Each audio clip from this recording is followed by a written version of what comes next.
បាទបងប្អូននេះគឺវីដេអូកាលបងប្រុសតាក់ស៊ីដែលគាត់មិនទាន់ឈឺបាទ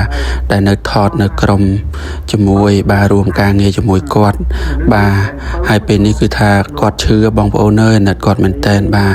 មានអ្វីជូនបងទួយបងទេមានតែពាក្យថាជូនពរសូមបងប្អូនជួយ share ហើយជួយជូនពរបងប្រុសម្នាក់មួយគាត់បានឆាប់ជាសះស្បើយពីជំងឺទឹកនោមផ្អែមផងបងប្អូន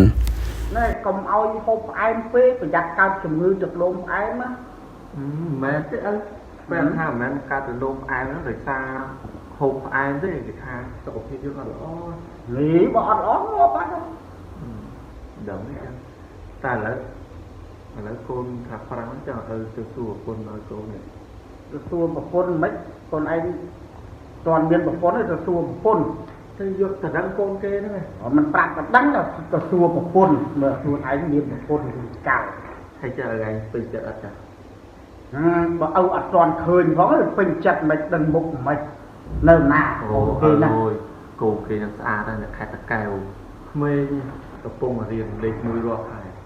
លេខ1រាល់ខែបាទហើយសិស្សមានប្រហែលអ្នកសិស្សមានប្រហែលដូច4អ្នកមិនដឹងទេ4អ្នកលេខ1រៀនតាមអនឡាញទៀតអូ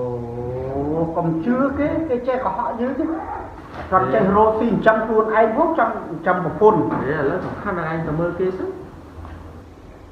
បើឯងតន់ទៅមើលគេហៅមិនដឹងគេមិនល្អឥឡូវឲ្យលេខទូរស័ព្ទមកឲ្យទេទៅហើយចឹងយកលេខទូរស័ព្ទសំសាកូនទេទៅមុនទៀតពោះម៉ាយដែរ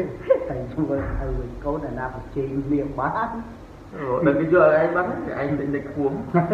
អាហ្នឹងស៊ីសំលើជប៉ុនទេចឹងដល់ទៅណាទៅអូណាទៅដណ្ដើមលើកូនអត់គុណឯង